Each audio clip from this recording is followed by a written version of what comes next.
Hello. Thank you so much for joining me today. How you doing? Today I'm reacting to this video courtesy of Steven. Well, and Interesting Engineering, of course. Go check out their channel, link down below. But Steven sent it in. And it asks a question that honestly,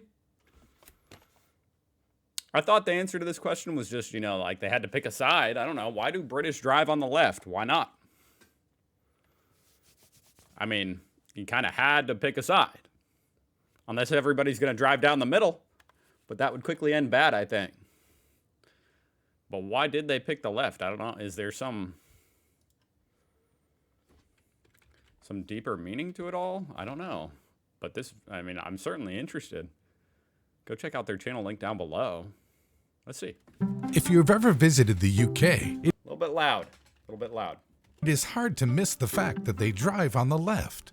This can Yeah, that would be disastrous if you missed that fact, in fact. If you were driving, at least. That would be bad. be quite disorienting, as around 65% of the world drives on the right. Have you ever Really? I thought what made me think most of the world drives on the left?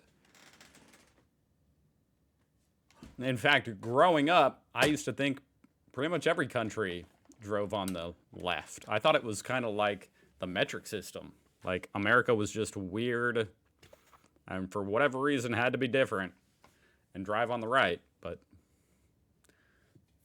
most of the country drives on the right? I'm questioning now. Did I hear that right? disorienting, as around 65% of Yes, I did. the Okay. world drives on the right? Have you ever wondered why this is? Why did the UK and most of its former colonies choose to drive on the left? The answer is a rather long and complicated one. Really? Let us explain. Isn't it just like, well, where else were we going to drive? For starters, it should be noted that the practice of driving on Those stupid Americans drive on the right, so let's drive on the left. the left even predates cars. It all started in the Middle Ages. I was joking about that, by the way, because I'm sure the timeline doesn't make sense for that. And perhaps even further back to in ancient Greece and Rome.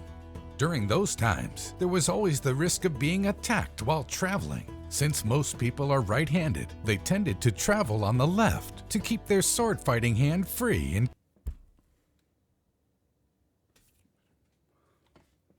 I'm left-handed, so this is actually kind of pissing me right off.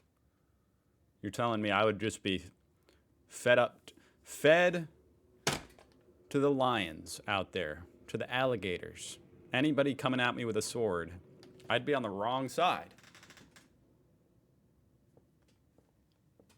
But okay, you're right-handed. You're going down the left. I think for the sake of peace, keeping the peace, you should have to switch sides. You should drive on the right. That way, if someone comes at you and they're coming down the left on their horse, you know something's up. So you're about to be shanked by a sword. case of attack, swordsmen preferred to keep to the left so their right arm would be nearer to an opponent. This also reduced the chance of the scabbard hitting other people. It was also safe What's a scabbard? I saw it reduce said the chance of the the scabbard worn on the left. Okay. scabbard hitting other people. It was also safer to mount and dismount towards the side of the road rather than in the middle of traffic. Why you can't get off the right side of the horse? There is some evidence that this practice of riding on the left may have even gone as far as ancient Greece and Rome. And that wasn't the only case of people traveling to the left. For instance, in I mean, people rode horses over here in America too, you know? I guess they didn't have swords. They had like revolvers. So I guess, yeah, okay, checks out. 1300 AD, Pope Boniface VIII declared that all pilgrims traveling to Rome should keep to the left. So how did people ever switch to the right? Well, it turns out Napoleon preferred to ride on the right, and so did Hitler. In Oh, great. Awesome. This is why. fact, Hitler forced Czechoslovakia and Austria to switch to right-hand driving. However, since Britain resisted both Napoleon and Hitler, the country never... That should have been a warning sign, you know what I mean? It should have been like, this dude's trying to switch our whole driving, like which side we drive on. Are we sure we like this guy? It's kind of weird, like it's kind of arrogant thing to do. Hey, I think we should all drive on the right. So everybody needs to change. Never switched to the right. One country that did not have to make the switch, however, was America.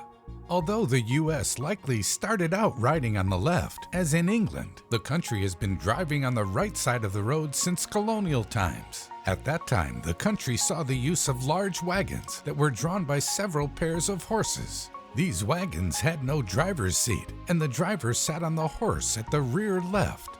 Driving to the right meant the driver could see oncoming traffic, and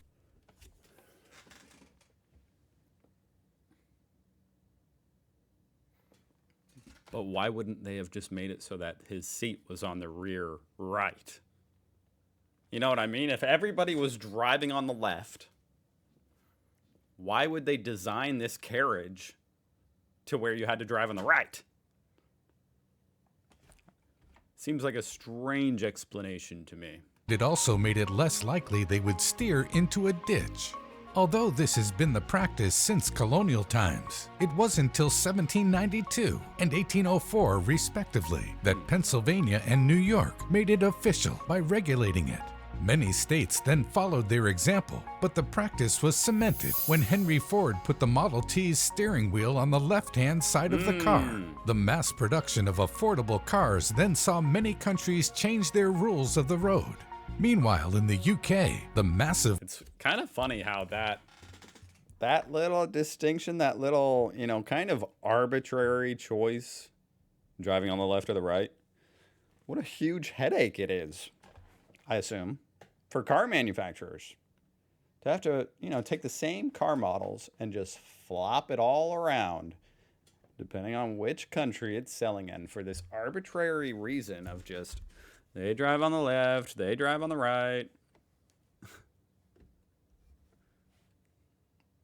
Wagons of the US weren't popular. Instead, vehicles in Britain were smaller and had seats Even back then, we had big, obnoxious cars. for the driver to sit on behind the horses. As most people are right-handed, the driver would sit to the right of the seat in order to keep his whip hand free.